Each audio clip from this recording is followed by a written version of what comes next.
Welcome to Michelle's Opinions. Today we're going to talk about grief, what I've learned about light workers, shaming, and life after death. Well, it's almost been a month.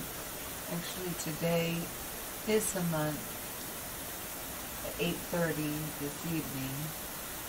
And then midnight, of course, you all know that I've heard the bad news about what happened to my daughter. What has really surprised me is over this past month, with all of the grieving, the heartache, my heart being broken, was that the people who I thought would be more open-hearted and understanding and compassionate have, not all of them, but a lot of them have created great distance from me. I have to say, with the GoFundMe, that was one of the hardest things I've ever had to do in my life. And I was already shaming myself. I didn't need other people shaming me.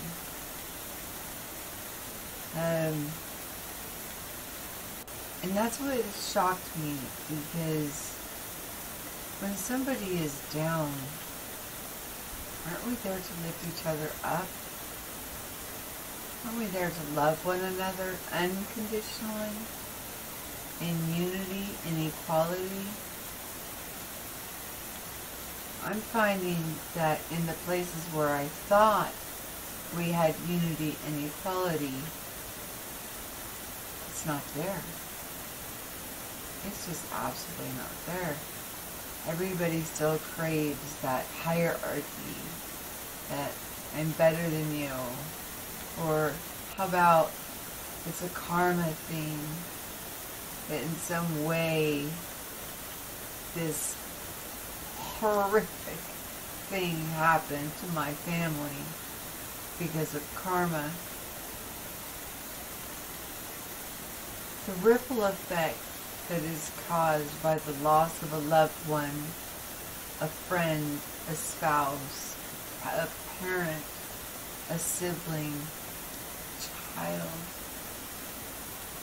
that it creates out and around does not need to be shunned. These are things that we need to be able to face and understand and show compassion for one another.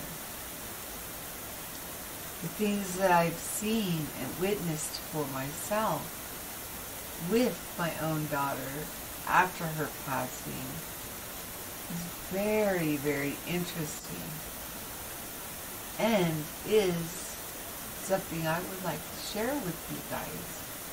But it makes it difficult when some are shaming, some are blaming, some are saying it's karma, or some are saying that my daughter possibly wasn't on the ascension path fast enough or growing fast enough, therefore she was removed. Well, I can first of all wholeheartedly tell you that is not how things work. I've experienced it myself. I've seen it for myself. I've felt it for myself. We all have gifts and abilities within us, and as we apply those gifts and abilities more into our lives, the more we can see, the more we can broaden our perspective. To shame somebody for suffering such a horrendous pain in their heart shows that we are not progressing at all. And I'm not making this video to make friends. I find that the people that I thought were my friends, who I thought would be supportive, are not my friends.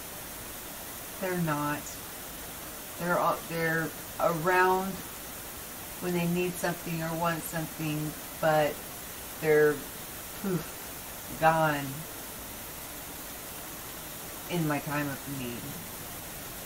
Now that doesn't go for all of you. There is some that have really stepped up and done their best to help. And I thank you for that. I thank you, I thank you, I thank you. That brings me hope. But what disheartens me is that it's a lot less people that I thought was on the path of heart that would be compassionate and understanding and stand side by side holding hands, where that's not what's going on.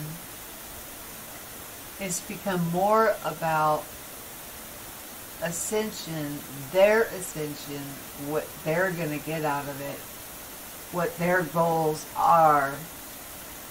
And they're forgetting that we're all in this together. If one of us is suffering, all of us are suffering. Sorry about that. So if one of us is suffering, then all of us are suffering.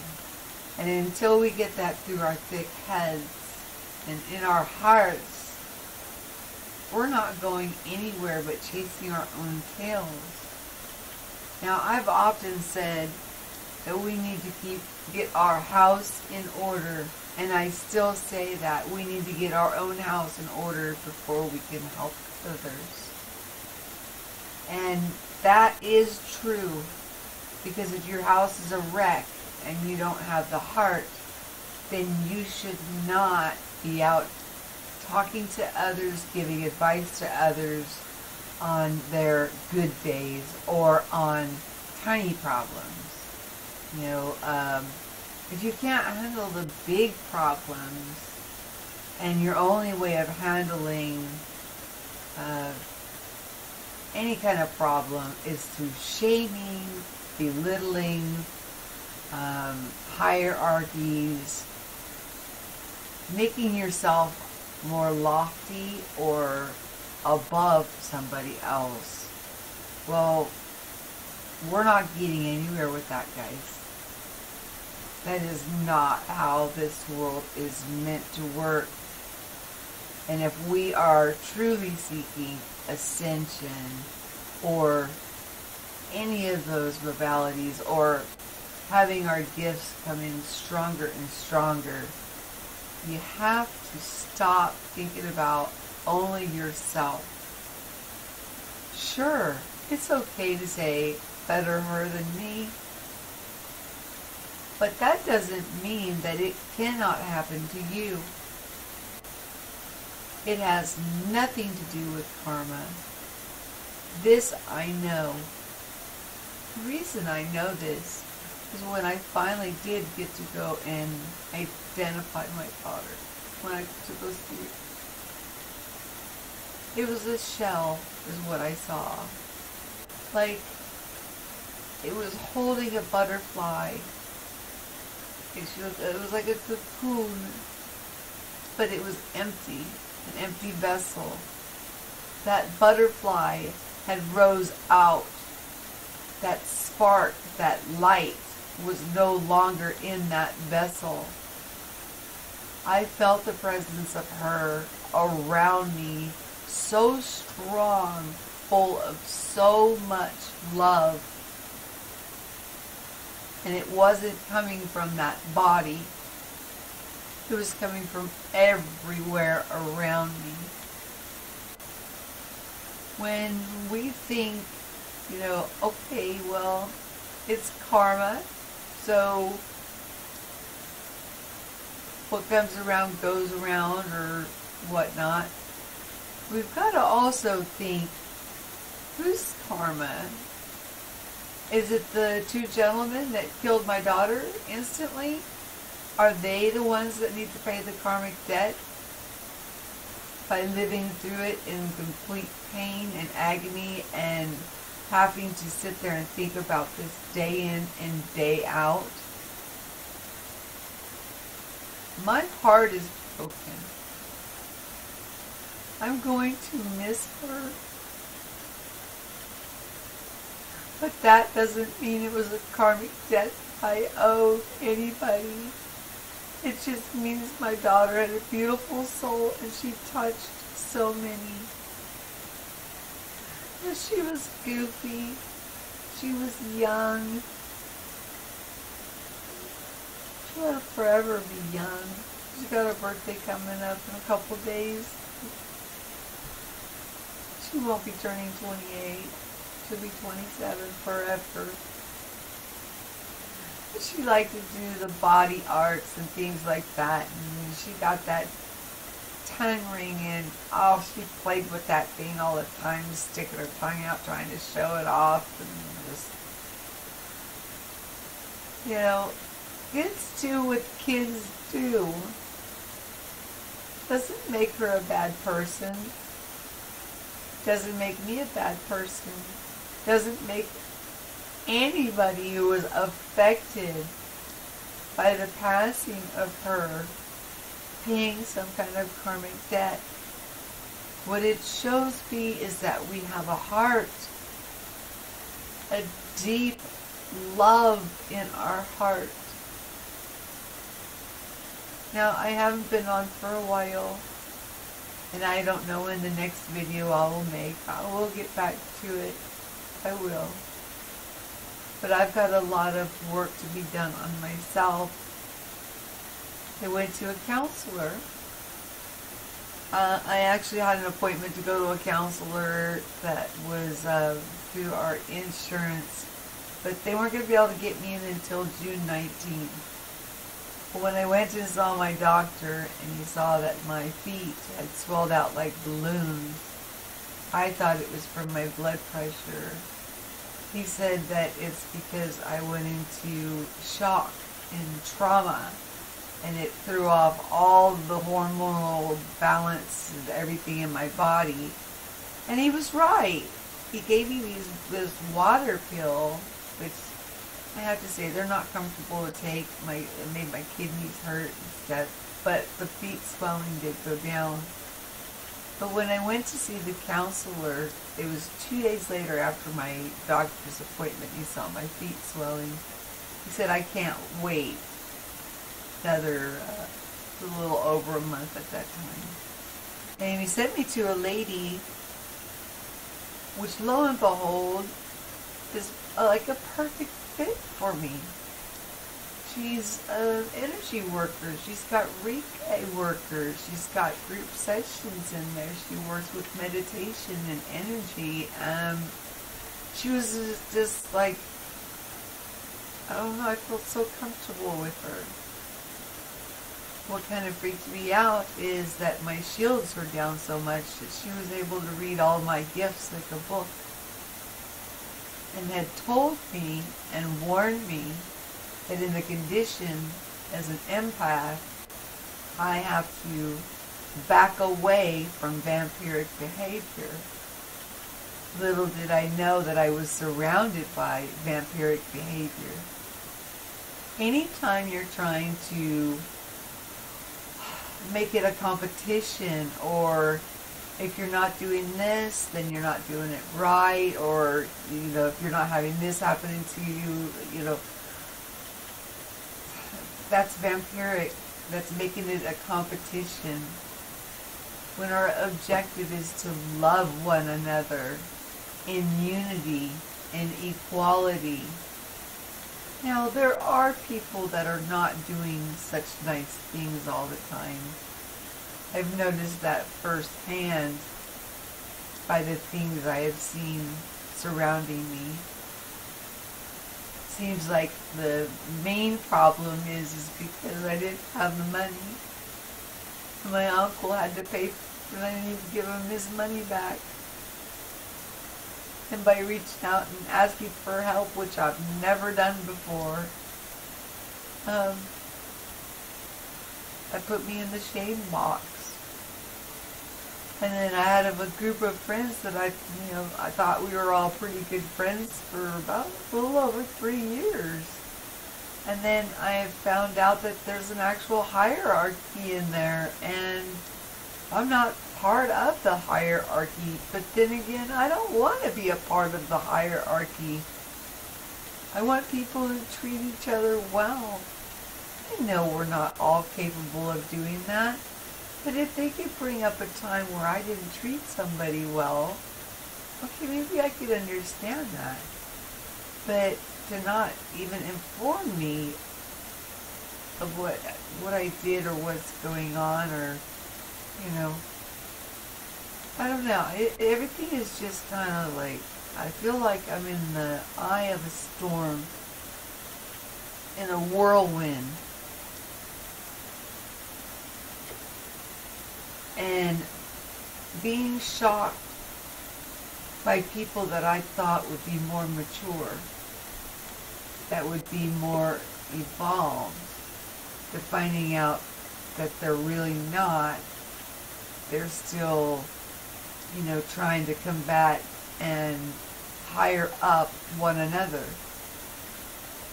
Well, I follow the teachings of Christ.